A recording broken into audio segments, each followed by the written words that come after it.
Saya mencintai Ustaz karena Allah, ahabbakallahu alladhi ahbabtani fi. Terkait bahasan ini, apakah menyesali perceraian itu termasuk mendustakan qadar? Juga tentang hadis perceraian adalah sesuatu yang halal tapi dibenci oleh Allah. Apakah sahih hadis ini? Hadis itu sahih tentunya. Amal halal yang paling dibenci oleh Allah adalah cerai. Itu dulu saya jawab hadisnya sahih. Kemudian kalau masalah menyesali perceraian, apakah itu mendustakan qadar? Tentu saja menyesali tidak. Kalau menyesali, ya, yang masuk dalam masalah dosa ini memungkiri. Kalau menyesali, kita pernah mencuri terus dipotong tangannya, dia menyesali perbuatannya itu, tidak masuk dalam mendustakan qadar. Dia pernah menikah, kemudian dia lihat pasangannya ini tidak cocok, lalu kemudian dia cerai, dan dia merasa menyesal kenapa buru-buru bercerai. Mestinya dia bertahan dulu misalnya. Nah itu penyesalan atas perbuatan. Ini tidak termasuk dalam mendustakan qadar, insyaAllah ya, tidak masuk dalam mendustakan qadar. Dan berbicara masalah perceraian, saya sudah berkali bahasakan teman-teman sekalian, tidak perlu seseorang itu menggunakan cerai. Kalau anda sudah menikah, dari awal menikah diniatkan memang ini kehidupan abadi sampai di akhirat sana. Sekalian, memang ini nikah suami istri sampai di akhirat. Setiap ada sesuatu yang belum terpenuhi dari pasangan kita, kita niatkan masih ada hari esok, masih ada lusa. Dan orang beriman tahu dia akan sampai di akhirat sana di surga abadi, khalidina fiha. Nanti di sana dia bisa berbagi. Saya kadang-kadang bilang sama istri saya, kalau ada sesuatu yang belum bisa saya berikan, kita masih punya hari esok, masih ada hari lusa. Dan kita menikah ini sampai ke surga sana. Sekarang belum bisa, besok bisa, lusa bisa. Semuanya bisa dijalani bagi orang beriman. Jadi cerai ini harus dijauhi ya. Ingat teman-teman sekalian, ada sihir atau tidak ada sihir, selalu target syaitan perceraian. Sebagaimana hadis yang sudah kita tahu sama-sama masyhur, iblis memiliki singgasana di lautan kata Nabi SAW, dan dia setiap hari menerima laporan anak cucunya.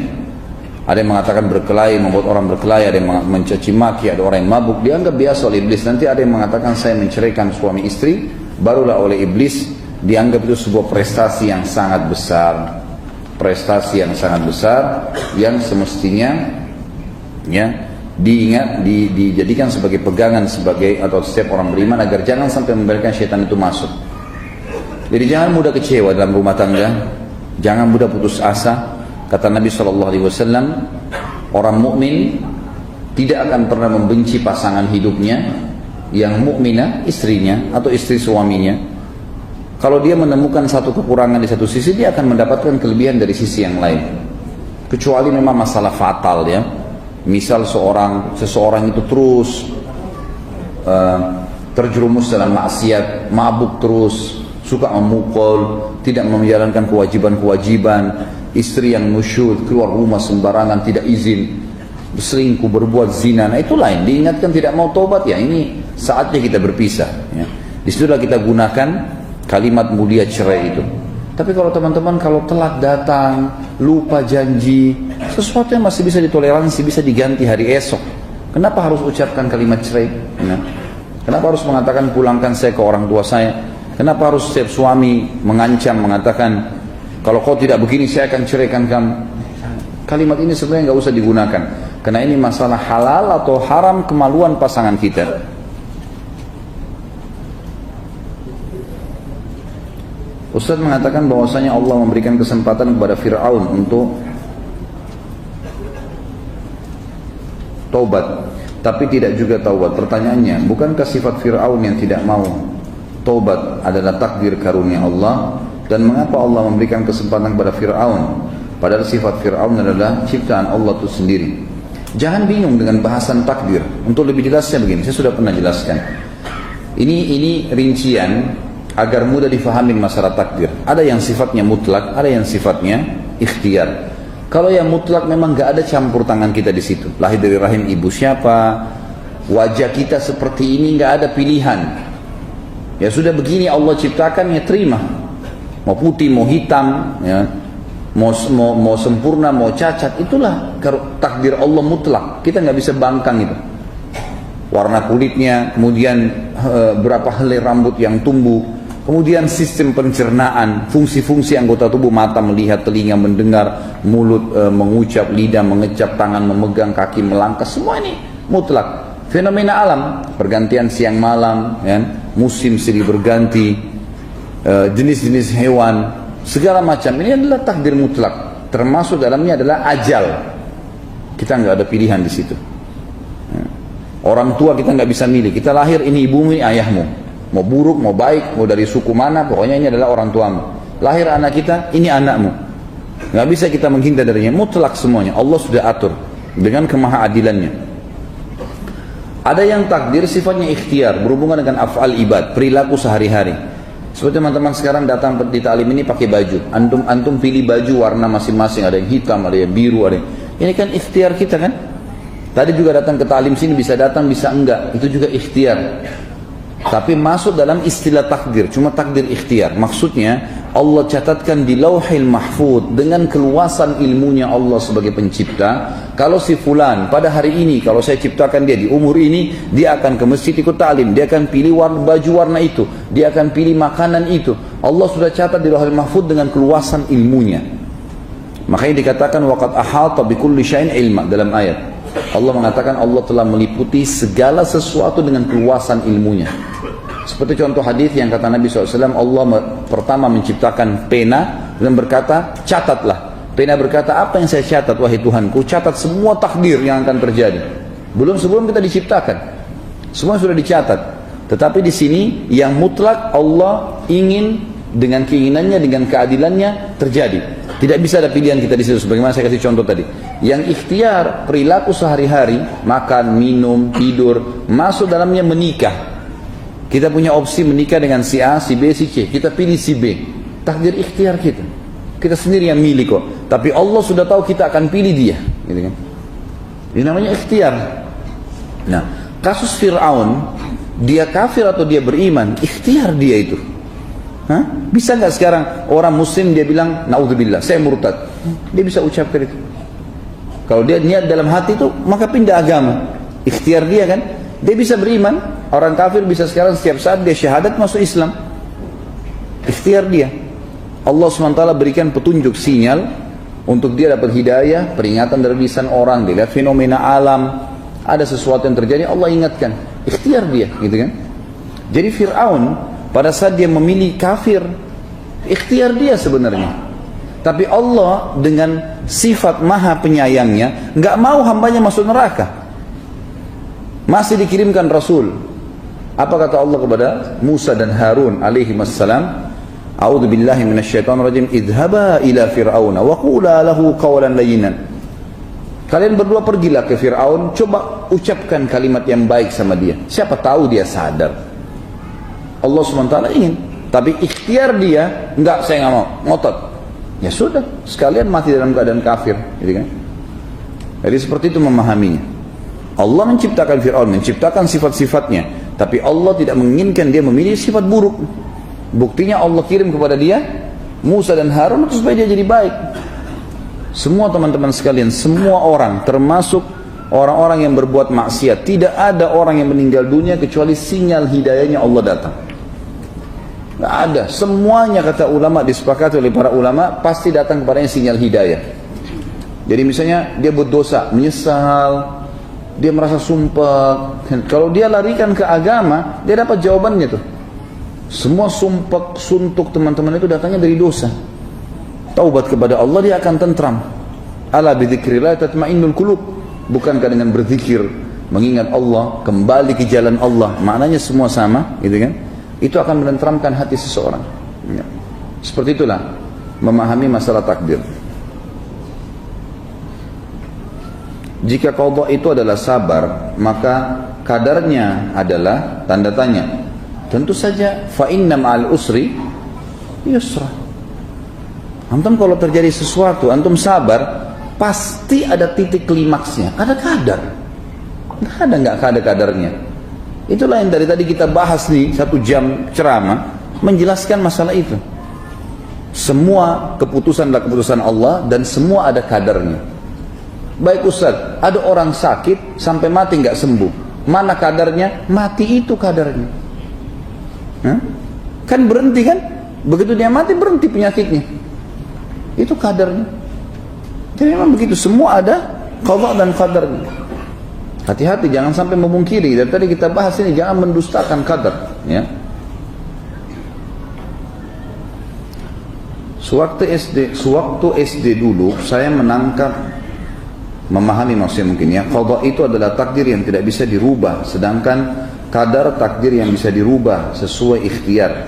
Di bawah ini termasuk rukun iman yang mana? Percaya kepada qada dan qadar atau percaya kepada qadar baik dan qadar buruk? Ini masih bingung ini, ya.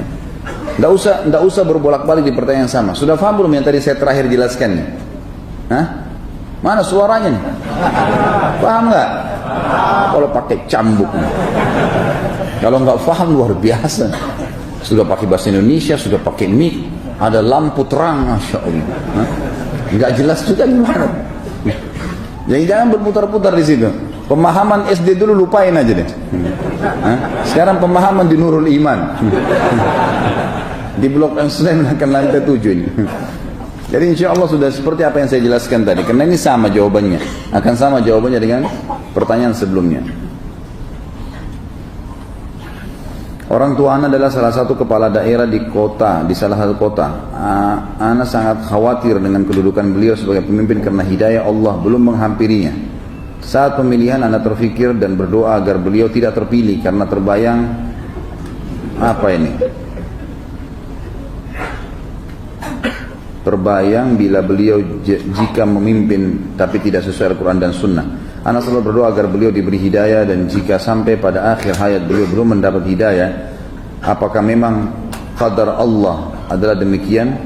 Terus terang Ana sedih. Apa nasihatnya Ustaz? Saya sudah bilang tadi ikhwah dan akhwat sekalian, hidayah Allah selalu datang. Selalu datang. Setiap saat datang. Saya kasih contoh gini. Pada saat kita melihat badai, guntur, gelap, spontan sinyal Allah datang, ada perasaan khawatir untuk ke situ. Lapar, qadanya Allah. Kadarnya kan makan maka hilang gitu kan. Tapi lapar itu sendiri sinyal dari Allah. Tubuhmu lagi butuh nutrisi itu, makan. Haus, tubuhmu lagi butuh cairan, kan gitu. Sinyal Allah terus datang, terus datang. Nggak pernah nggak. Kita niat sedikit saja mau bangun sholat malam, pasti terkaget tuh. Coba praktekin sebentar tidur malam, niat dalam hati ikhlas mau bangun, terbangun tuh.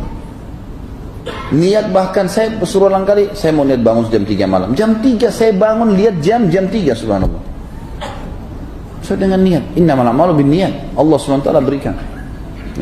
Selalu saja sinyalnya Allah datang, nggak pernah nggak. Sampai ulama tadi saya bilang mengatakan orang kafir pun sebelum meninggal ada sinyalnya Allah untuk membuat dia taubat. Selalu saja, ada saja dari lisan orang lain kah, tersirat di hatinya kah, dia baca buku kah, apa saja. Karena hampir semua situasi dan kondisi di sekitar kita bisa menjadi sinyal hidayah dari Allah Subhanahu wa taala.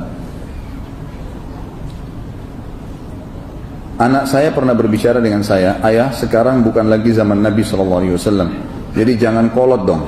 Nah, sedangkan saya sudah memberitahu jika Nabi kita memberikan contohnya. Apa yang harus saya perbuat dengan anak saya, juga istri saya yang mengatakan jika zaman sudah berbeda, kita tidak lagi seperti zaman Nabi.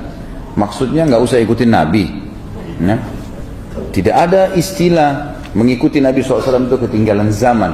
Nah, jadi tanyakan, pasti setiap kalimat yang terucap dalam lisan seseorang ada penyebabnya. Ucapan, perilaku, ya, sikap, semua itu ada penyebab. Setiap teman-teman ingin mendapatkan solusi dari sebuah masalah yang sedang dihadapin, cari tahu sebabnya saja. Perbaikin dari sebab itu. Sekarang yang saya baca di sini permasalahan di kalimat kolotnya. Ya.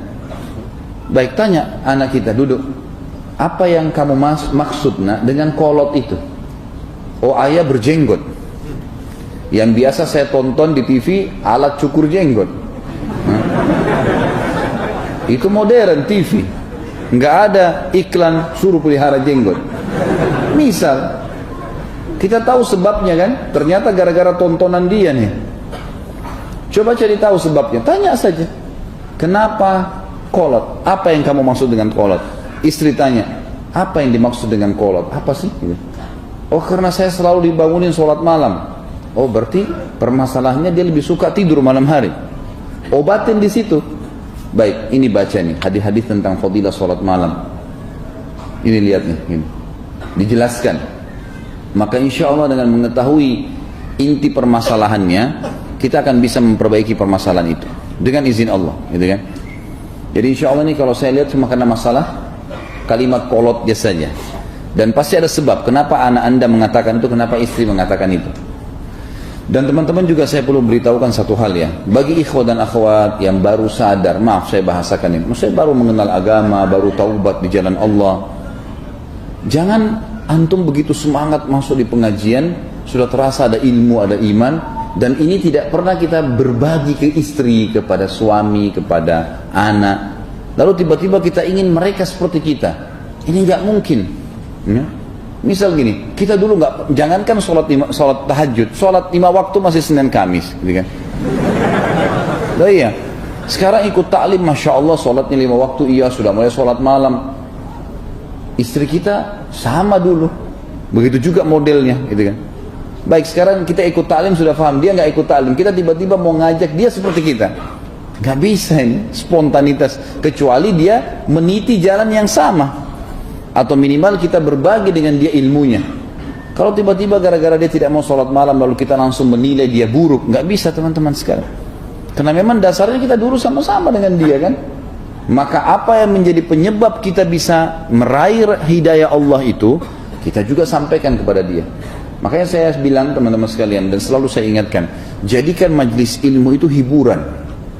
Kita selalu menganggap majelis ilmu itu orang-orang tua, orang-orang yang sudah lumpuh, oh iya, orang yang sudah sakit parah, ke taklim deh.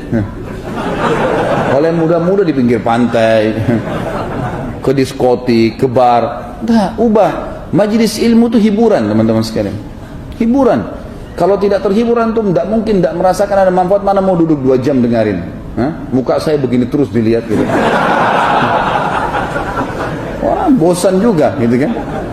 Tapi karena kita jadikan, niatkan ini adalah ilmu, saya bermanfaat, apalagi kalau dinikmatin, enak aja tuh, nikmat. Karena ibadah itu punya kenikmatan, dosa juga punya kenikmatan. Tapi kedua kenikmatan ini nggak bisa bersatu, seperti minyak sama air.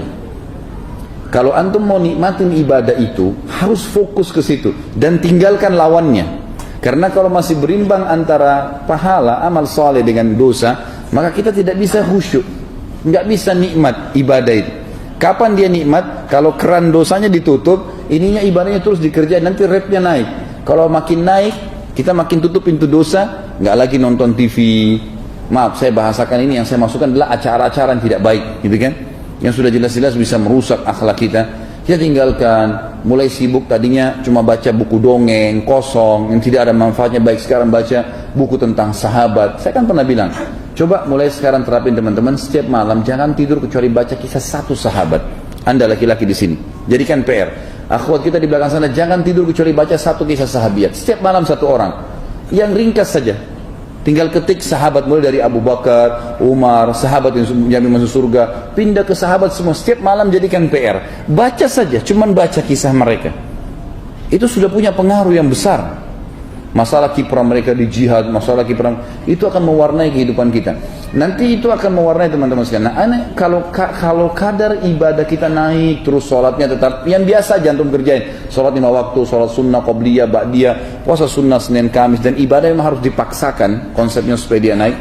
Semua yang antum sendiri lebih tahu. Apa ini keran dosa yang masih terbuka nih? Oh, saya kadang-kadang masih duduk gosip sama teman-teman, tutup. Oh, saya kadang-kadang masih tonton cuplikan ini, baik ditutup. Apalagi nih kira-kira, kita tutupin semua. Nanti dia akan minimal redah, minimal di situ tempatnya, gitu kan. Apalagi kalau orang itu taubat, ini akan habis dosanya kan. Ini kalau habis dosa ini, rate-nya pahalanya naik. Itu khusyuk sekali itu. Kalau sholat khusyuk, dengar Quran mudah nangis, enak sekali. Dan ini tidak bisa ketemu keduanya. Tapi kalau antum masih mengimbangi keduanya, tidak bisa naik. Makanya syaitan mau selalu berimbang. Apalagi dia mau kalau dosanya orang itu naik. Ya. Ada sebuah hadis begini. Dalam sebuah riwayat disebutkan, Nabi SAW bersabda, kalau seseorang itu akan digoda oleh syaitan, maka syaitan yang akan menggodanya berkata pada teman-temannya yang sepakat untuk sama-sama menggoda, lihat sumber penghasilannya orang ini, makanannya, minumannya, pakaiannya, pekerjaannya, lihat. Kalau dari sesuatu yang haram, nggak usah repot-repot digoda, karena sumber itu sudah cukup membuat amalnya nggak diterima. Jadi menghemat energi. Syaitannya hemat energi itu. Nggak usah diganggu orang ini, biarin aja sudah. Karena ibadah yang diikuti dengan pendapatan yang haram tidak akan mendatangkan penerimaan. Karena Allah suci, tidak terima kecuali yang suci. Bahkan kalau ada orang yang sengaja menginfakkan di jalan Allah sumber haramnya, kata Nabi SAW, kalau ada orang memiliki pendapatan yang haram lalu dia infakkan di jalan Allah dan dia didoakan oleh orang yang menerima infak itu, kecuali akan menambah jalan dia ke neraka. Misal pendapatan haram, korupsi, curi, hajikan orang tua, dan orang tua kita doain, tambah jalan neraka tuh. Karena haram, tidak boleh, gitu kan? Ini nggak boleh. Jadi harus hati-hati teman-teman sekalian. Semua sumber-sumber yang haram yang tutup. Dengan izin Allah akan terbuka pintu-pintu kebaikan dalam kehidupan kita. Dan dunia sebentar teman-teman sekalian. Apa yang mau diraih di sini? Makan cukup, minum, alhamdulillah, ibadah, tunggu mati masuk surga. Udah selesai, simple aja begitu. Saya mau bertanya perihal Nabi Khidir yang katanya sebagian orang memiliki umur panjang. Kata sebagian orang memiliki umur panjang. Adakah penjelasan dalam hadis? Dan bagaimanakah diceritakan tentang sejarah hidup dan kematian Nabi Khidir tersebut? Adakah kaitannya dengan Nabi Khidir yang diceritakan di akhir zaman? Kalau yang disebutkan dalam hadis, dan saya kebetulan pernah menjadi bukan tim editing ya, saya kebetulan setelah ya bisa dikatakan masuk dalam tim edit buku-buku hadis berhubungan dengan masalah kasus Nabi Musa dan Nabi Khidir alaihissalam. Karena satu buku yang diterbitkan dan sudah disebutkan dalam bahasa Indonesia. Kebetulan ada salah seorang ikhwah di Libya kalau nggak salah, dia menerjemahkan, kemudian saya yang mengeditnya. Pada saat saya mengedit, saya sempat membaca banyak sekali hadis berhubungan dengan Nabi Khidir dan Nabi Musa alaihissalam, tapi memang yang sampai kepada kita, Allahu a'lam, dinukil dari hadis-hadis, memang hanya pertemuan Musa sama Khidir saja. Dan di akhir hadis, setelah Nabi SAW menceritakan tentang Musa dan Khidir, beliau mengatakan, semoga, kata Nabi SAW ya, semoga Allah merahmati Musa. Kalau dia tidak banyak bertanya pada Khidir, maka kita akan mengetahui lebih banyak lagi mukjizatnya Khidir. Sebatas itu. Tapi belum pernah ada hadis yang menjelaskan Khidir matinya kapan, matinya di mana. Bahkan ulama mengatakan hikmah ilahi, semua kematian para nabi-nabi dan tempat matinya ya tidak dijelaskan secara khusus di hadis. Misal Nabi Muhammad SAW mengatakan umur Adam sekian, ayah kalian, kan bisa saja disebutkan dalam hadisnya. Ya. Yang disebutkan cuma postur tubuhnya, karena hari kiamat kita akan bangkit seperti postur tubuh ayah kita Adam. Tapi nggak pernah disebutkan kadar umurnya, matinya di daerah mana, gitu kan? Semua nabi-nabi loh ya.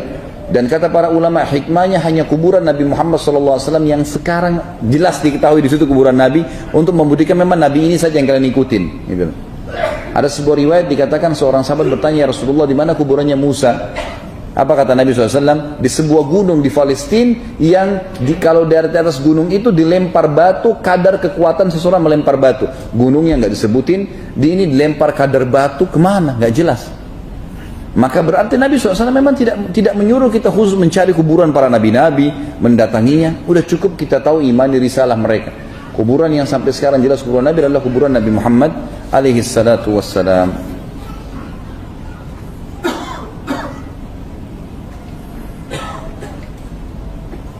Apakah qada dan qadar khususnya sudah ditulis juga di Lauhil Mahfuz? Ya, semua di Lauhil Mahfuz. Apa saja sudah tertulis, tidak ada sesuatu yang lewat di situ. Semua sudah dicatat di dalam Lauhil Mahfuz dari awal. Sudah cukup hadis Nabi SAW tadi, awal yang Allah ciptakan pena lalu disuruh catat semuanya makadir, semuanya takdir dari awal sampai akhir. Apakah Allah sudah tahu sekarang ahli surga dan neraka? Iya, dengan keluasan ilmunya. Tapi Allah tidak paksa hamba itu masuk surga atau paksa masuk neraka. Allah SWT berikan dia kebebasan. faman syaa'a falyu'min wa man syaa'a falyakfur. Kata Allah, siapa yang mau beriman silahkan, siapa yang mau kafir silahkan. Tapi Allah turunkan wahyu menjelaskan, orang beriman itu dapat ini, dapat ini, dapat ini, dapat ini, dapat ini, menjelaskan semua. Insya Allah kalau tidak salah nanti minggu pekan depan akan ada di upload baru di YouTube, judulnya itu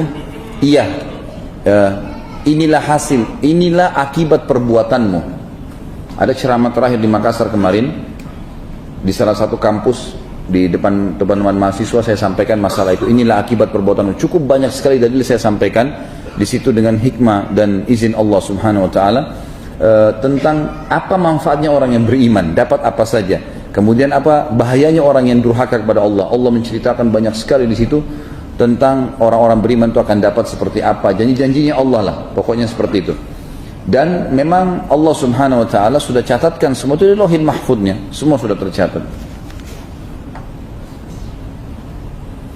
Apakah memperindah diri termasuk mendustakan kadar? Contoh seperti memakai kawat gigi dengan tujuan memperindah, atau memakai obat penumbuh rambut, baik untuk rambut kepala ataupun jenggot untuk mengikuti sunnah Rasulullah Sallallahu Alaihi Wasallam. Kalau kita ikhtiar kita melakukan sesuatu yang dibolehkan dalam agama, ingat ya, kita terikat dengan perintah dan larangan Sang Pencipta. Membunuh orang dilarang kan? Tapi Nabi Khidir tadi membunuh.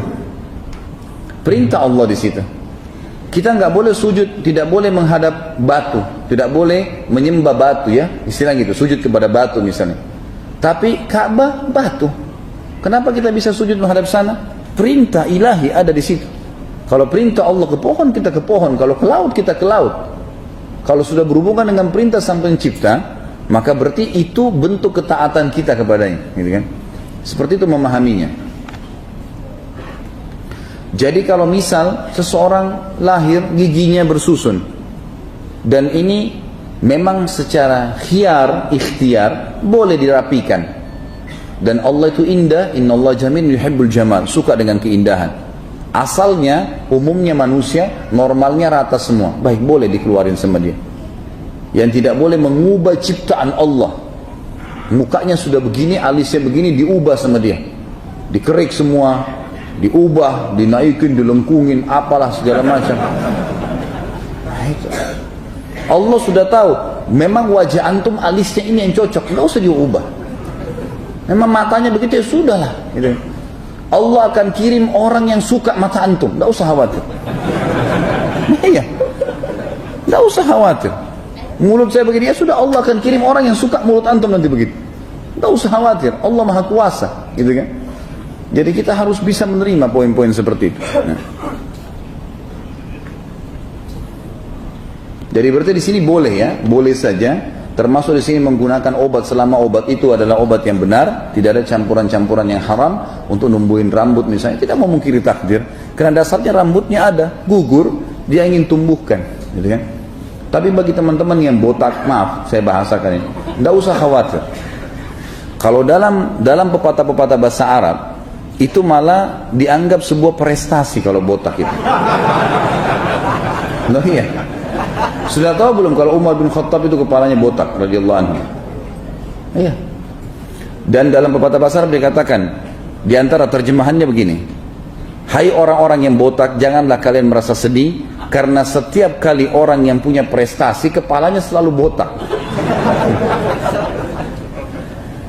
Biasanya gitu, orang cerdas botak kepalanya gitu kan, gugur rambutnya, dan itu bukan aib, bukan aib.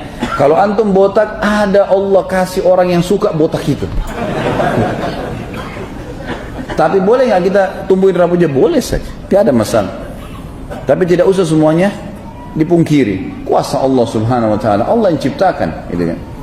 Tinggal percaya diri, insya Allah pada nikmatin yang halal, Allah akan mudahkan semuanya.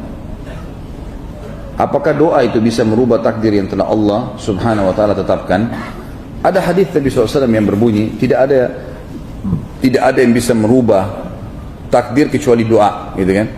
Ada hadis yang lain juga berbunyi, riwayat yang lain, kalau doa sedang dipanjatkan ke langit, maka doa itu bersaing dengan takdir, sehingga ya, tinggal siapa yang lebih dulu diizinkan oleh Allah. Tapi ulama coba merincikan masalah-masalah seperti ini. Urusan yang berhubungan dengan Lauhil Mahfuz yang sudah tercatat, nggak ada ceritanya bisa berubah. Doa yang kita lakukan teman-teman, kita adalah aplikasi kan, kita sedang menjalankan apa yang sedang tercatat di Lauhil Mahfuz. Kalau dia sifatnya mutlak, berarti kita pasti akan lalui mati misalnya, jenis kelamin kita, fenomena alam, itulah kita harus jalani. Tapi yang ikhtiar, pilihan kita sendiri. Baik, sekarang teman-teman sekalian, kalau kita berdoa misalnya, Allah panjangkan umur saya. Doa ini yang kita panjatkan, kata sebagian ulama, Allah sudah tahu di umur itu, di waktu itu, dia akan berdoa. Dan Allah sudah tahu diterima atau tidak. Jadi tercatat di Lauhil Mahfuz hasil doanya. Kitanya sedang mengaplikasikan, gitu ya. Kita sedang menjalankan. Ini cara Allahu alam yang saya pribadi melihat sangat bijak dalam memahami kalimat tadi. Karena kalau tidak, nanti akan bisa luas bahasannya. Misal, kalau saya sudah ditakdirkan laki-laki, saya minta pada Allah jadi perempuan, bagaimana? Kan doa bisa mengubah, misal. Kan akhirnya terbuka kepada hal-hal yang tidak perlu dibahas, gitu kan? Jadi makanya memahami adalah, ini bukan sesuatu yang baru. Doa dan semua fasilitas yang kita kerjakan ini sudah dicatat semua di Lauhil Mahfuz dan tidak ada perubahan di sana. Ini cuma fasilitas yang sedang kita gunakan.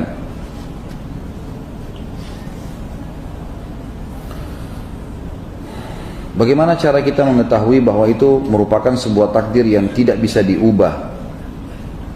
Sudah saya jelaskan tadi ya. Seperti yang diberikan oleh Allah, seperti sifat buruk orang tertentu. Tidak, sifat itu ikhtiar ya. Sifat itu baik atau buruk ikhtiar antum. Orang kan bisa jadi baik, bisa pendusta, bisa orang jujur. Dia bisa ubah. Pendusta besar pun bisa menjadi orang yang baik. Kan itu. Jadi itu semua masuk dalam ikhtiar dan itu bebas, kita bisa melakukannya setiap saat.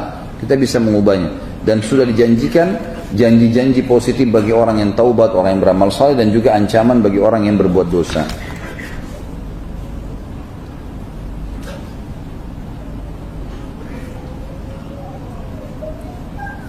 Ustaz, apakah qadha setiap manusia seimbang atau tidak? Terus kenapa ada orang yang gila, dia sampai ajalnya Ustaz? Termasuk qadha kah itu? Itu keputusan Allah Subhanahu wa taala. Kenapa ada orang lahir cacat, kenapa ada orang lahir sempurna, kenapa ada orang lahir gila, kenapa itu hak-haknya Allah. Tidak usah masuk ke ranah itu teman-teman sekalian. Urus diri kita. Urus diri kita sendiri. Badan kita ini banyak kotorannya, kuping ada kotorannya, mata ada kotorannya. Urus diri ini. Jalankan apa yang diperintahkan. Dan usahakan jangan masuk ke ranah itu, mau protes. Kenapa malam, kenapa ada siang, kenapa ada perempuan laki-laki, kenapa enggak semua laki-laki saja. Kenapa harus ada proses biologis kemudian hamil? Kenapa enggak langsung saja ya Allah anak, langsung anaknya jatuh dari langit? Keinginannya. Kalau kita buka pintu ini banyak protesnya ini, ya. Udahlah, lahir dalam keadaan ada orang gila di pinggir jalan, kuasa Allah. Kata Nabi SAW, siapa yang lihat aib pada diri seseorang tidak ada padanya, dia bersyukur. Dia mengucapkan alhamdulillahilladzi afani mimma ibtala bihi wa faddalani ala katsirin mimma khalaqa tafdila. Segala puji bagi Allah yang telah menyelamatkan saya dari apa yang dicobakan kepada orang ini dan telah mendahulukan saya dengan kelebihan yang banyak. Itu yang kita diperintahkan dalam agama. Jadi kita enggak usah bilang kenapa Allah buat dia gila ya, itu bukan urusan kita. Enggak usah masuk ke situ. Ini kalau kita buka banyak sekali nih. Kenapa kok dia bisa dapat istri begitu, saya tidak ya? Kenapa dia dapat mobil itu? Kenapa dia dapat suami begini? Kenapa dia, panjang ceritanya nih. Nggak selesai-selesai, akhirnya nggak ada waktu ibadah gitu. Terima, selesai. Orang beriman adalah orang yang menerima. Kemudian kalau ada hikmahnya, hikmahnya pelengkap, bukan target utamanya.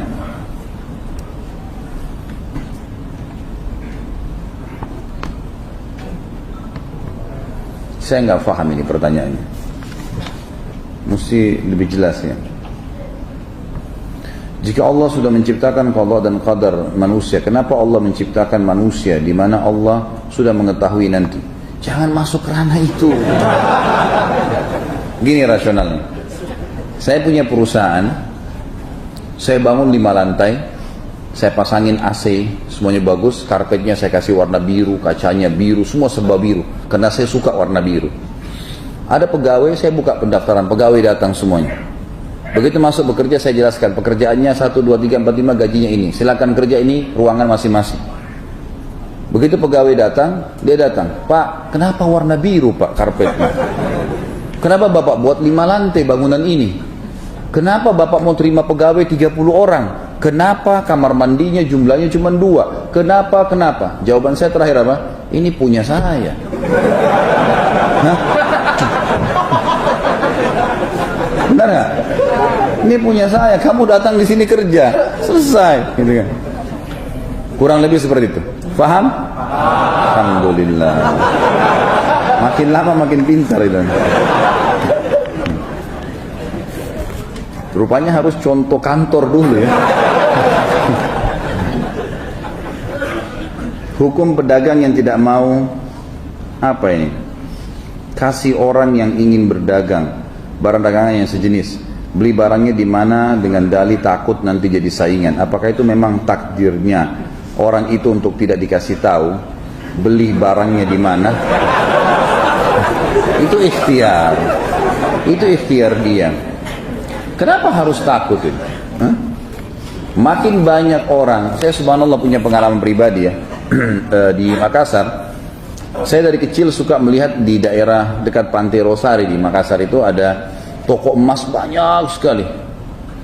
Waktu saya lagi jalan sama ayah saya jazakallah khair, sering kadang-kadang memberikan kalimat-kalimat mutiara nasihat yang saya rasa memang manfaatnya besar sekali. Jazakallah khair. Jadi beliau mengatakan kepada saya, Khalid, berhubungan dengan masalah rezeki yang telah Allah takdirkan kepada seseorang. Banyak di antara umat Islam yang mungkin pemahamannya masalah bagaimana Allah membagi rezeki ini masih tersaingi dengan pemahamannya sebagian orang-orang kafir dalam masalah ini. Padahal mereka tidak beriman sama Allah. Sebagai contoh, toko-toko emas ini banyak sekali orang non-muslim rata-rata di situ. Rata-rata non-muslim. Tapi kalau ada orang yang datang buka toko emas baru, mereka malah senang. Karena mengerucut, orang jadi tahu, oh emas di mana daerah sini, makin banyak. Dan dari saya masih kecil sampai sekarang toko-toko emas itu makin maju. Rezeki itu sudah dibagi oleh Allah Subhanahu wa taala. Dan saya juga sudah pernah jelaskan, ada memang rezeki yang sifatnya mutlak, ada yang ikhtiar juga kan. Supaya lebih memahami. Kalimat ini saya gunakan supaya lebih memahami saja. Jadi kalau yang mutlak itu seperti warisan yang kita dapatkan dari orang tua. Kita lagi duduk kayak tadi, saya dikasih panitia ada jus di sini, masya Allah, mangga. Saya nggak pesan sebelumnya, dan diantarkan lalu saya minum. Apalah ya kira-kira kita ditraktir sama teman, itu artinya rezeki yang sudah pasti datang. Ini masuk dalam sabda Nabi SAW, tidak ada jiwa yang meninggal kecuali rezekinya semua akan diberikan. Dan juga hadis Nabi SAW, kalau seseorang lari dari rezekinya, sebagaimana dia lari dari kematian, maka rezekinya akan datang kepadanya sebagaimana mati akan datang kepadanya. Ini mutlak, pasti sampai kepada kita. Ada yang namanya ikhtiar.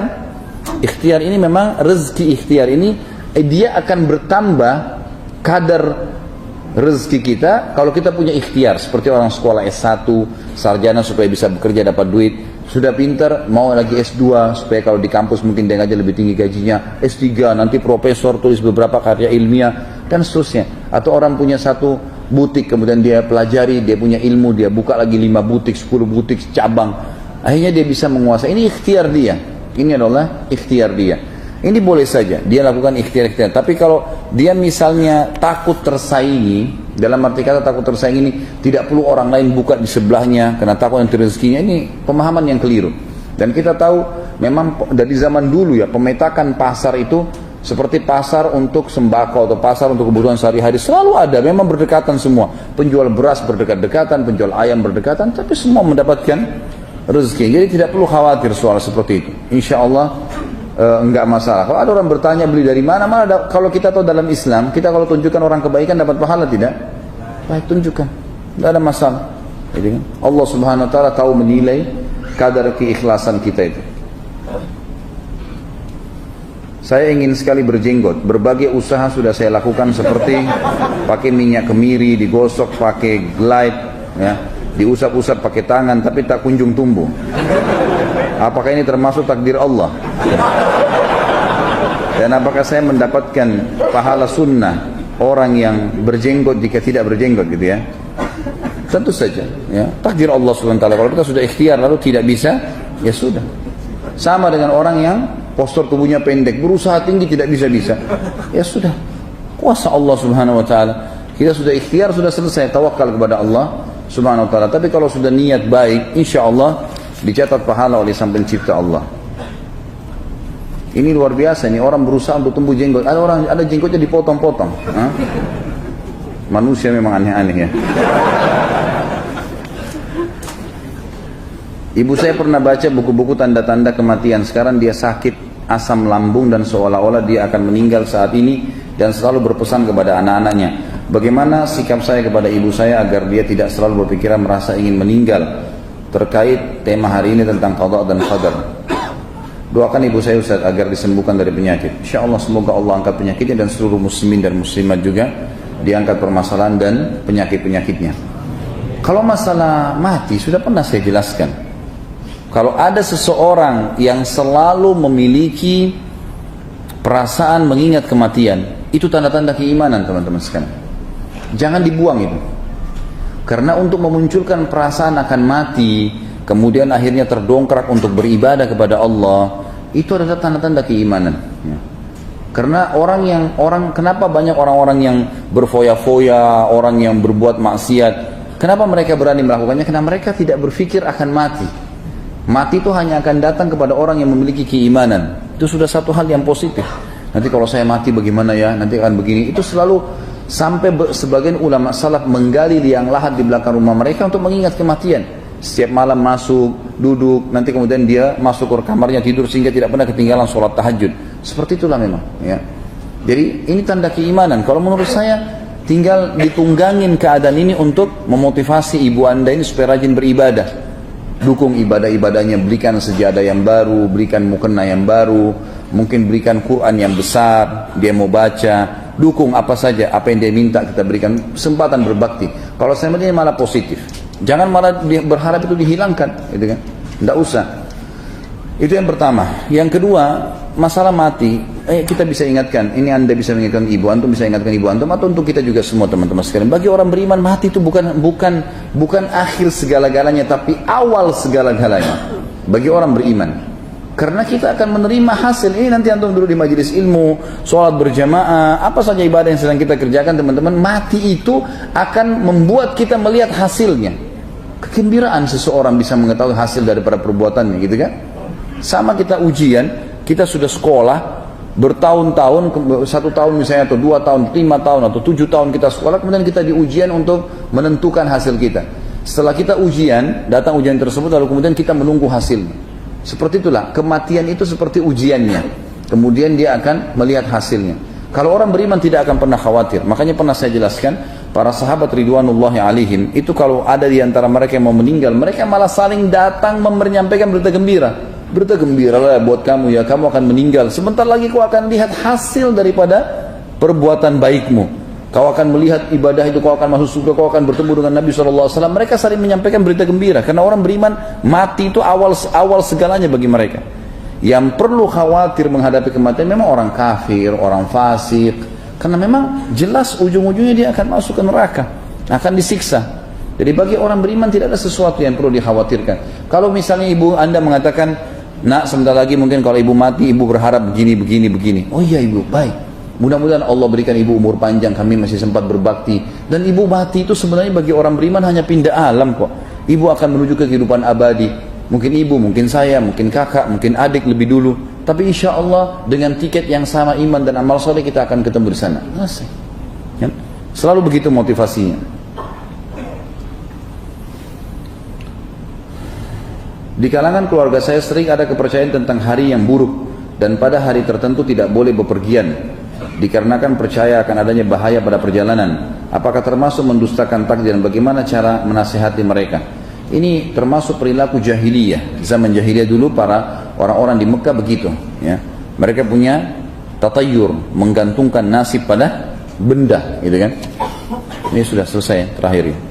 Jadi menggantungkan nasib pada benda. Seperti mereka seringkali mengambil bulu merpati pada zaman dulu, lalu ditulisi pertama pergi, yang kedua tidak pergi, yang ketiga kosong, dimasukin dalam sebuah kotak, lalu dia acak, diambil tanpa dia lihat ke dalam. Kalau keluar bulu yang tertulis pergi, oh berarti saya selamat kalau jalan.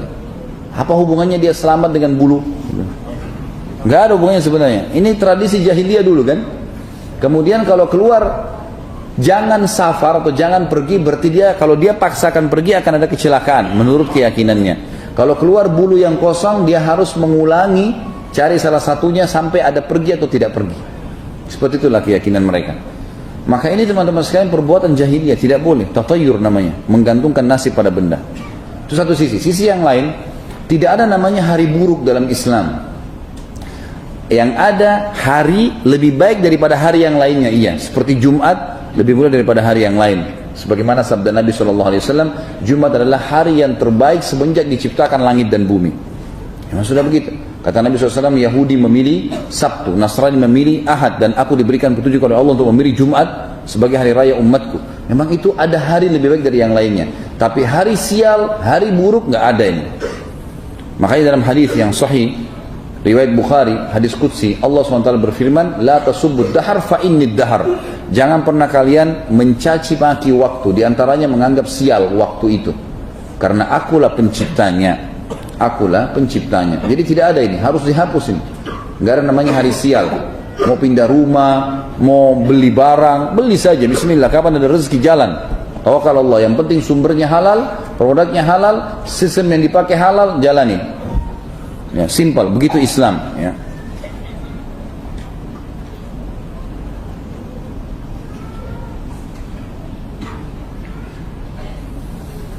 Melanjutkan masalah Khidir, banyak sekali syubhat-syubhat yang dilontarkan para ustadz, seperti banyaknya orang yang mengaku bertemu dengan Khidir dan seolah-olah mereka menjadi wali Allah.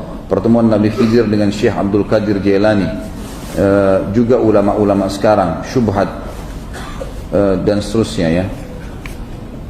Mungkin ditanyakan apakah ini benar atau tidak, ya. Tidak pernah Nabi SAW, Nabi SAW yang lebih mulia daripada kita, tidak pernah menuturut pada riwayat saya baru bertemu dengan Khidir. Tidak pernah sama sekali. Ada riwayat tentang Isra Mi'raj cuma mengatakan saya dipertemukan dengan ruh para nabi di Masjid Aqsa. Itu ada. Tapi tidak disebutkan satu persatu nabi-nabinya, kecuali di langit. Itu lain lagi kasusnya pada saat Mi'raj ke langit. Tapi di dunia tidak pernah. Kalau Nabi SAW tidak pernah mengatakan bertemu dengan Khidir, sahabat-sahabat Nabi yang menjadi teman-teman Nabi nggak pernah mengaku, bagaimana orang ini bisa mengatakan ketemu dengan Khidir? Gitu kan? Ini semua was-was syaitan ini, gitu kan? Ini nggak benar sama sekali. Menganggap Khidir akan datang kepadanya, memberikan salam kepadanya lah. Ini semua teman-teman sekalian, kalau saya sangat yakin mengikuti wahyu yang benar tidak akan terjadi. Tidak akan terjadi. Syekh Abdul Qadir Jailani adalah orang yang mulia ini.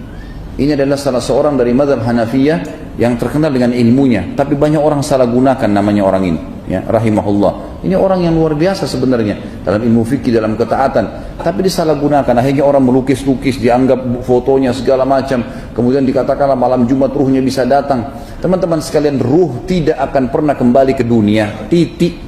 Itu dalilnya, ya. Hadis Bukhari menjelaskan masalah itu. Waktu para sahabat mati syahid di perang Badar, kata Nabi SAW di depan jenazah para sahabat, teman-teman kalian ini sekarang ini wahyu sampai ke Nabi SAW, dan ini adalah mukjizat buat Nabi SAW, bukan buat semua orang.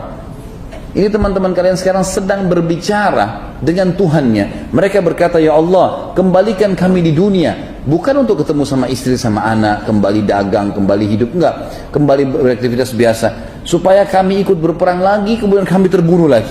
Karena gampang, tinggal ditusuk musuh dapat masuk surga tanpa hisab. Nggak ada susahnya gitu. Sampai para teman-teman yang membahasakan, dinukil dari para salaf, kalau ada pedangnya musuh meleset dari dia katakan surga meleset. Gitu. Oh iya.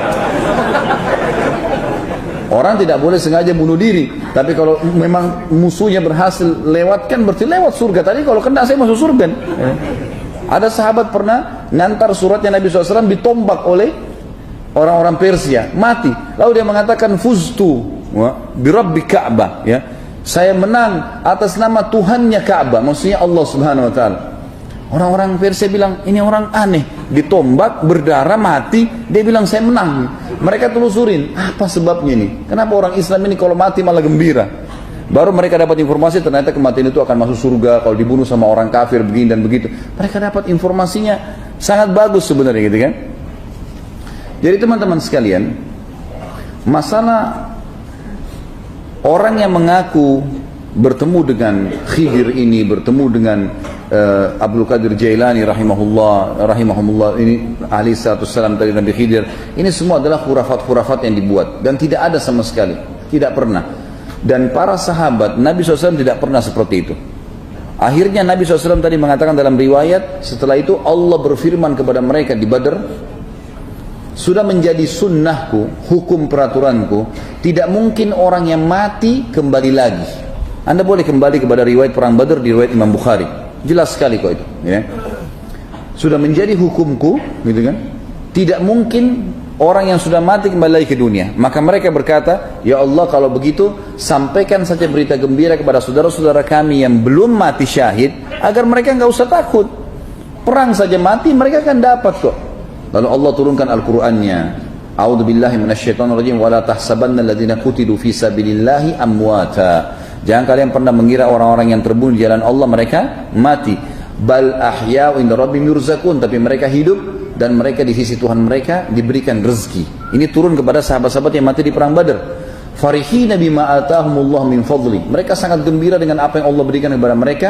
Wa yastabshiruna billadina lam yalhaqu bihim. Dan mereka sangat menyampaikan berita gembira kepada orang-orang yang belum menyusul mereka. Allah khawfun alaihim wa lahum yahzanun. Jangan mereka takut, jangan mereka sedih. Sudahlah, berperang saja maka kalian akan dapatkan apa yang kami dapatkan.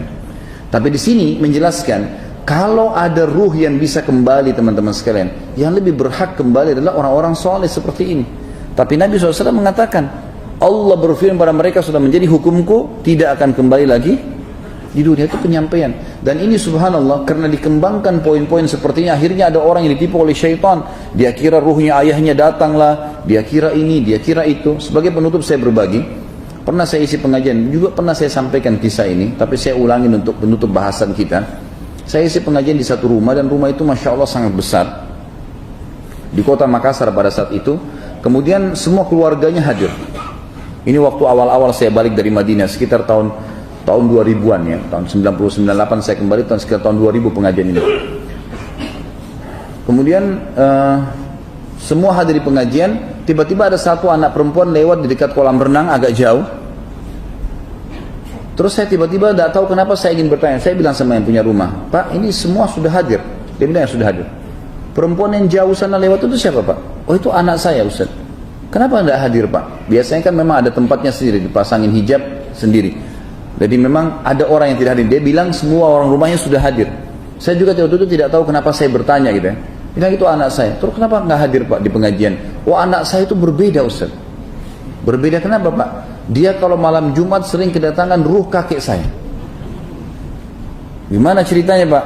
Kalau malam Jumat tiba waktu maghrib, dia matiin lampu, dia minta kopi kesukaan kakek saya, kemudian dia berbicara dengan suara kakek saya. Saya bilang sebentar, Pak, saya yang lanjutin ceritanya.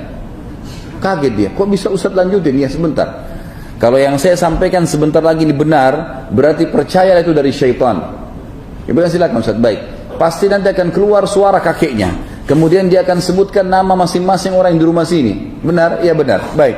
Kemudian yang kedua, dia akan secara otomatis akan menerka-nerka, mengatakan kamu fulan, rezekimu begini, kamu fulan begini, apa yang kalian mau tanyakan kesempatan, kakek akan datang setiap malam Jumat. Benar gak? Benar Ustaz. Bahkan saya pernah ditebak tangan saya, rezeki saya dan seterusnya. Saya mengatakan itu syaitan, anaknya bapak mesti diruqyah.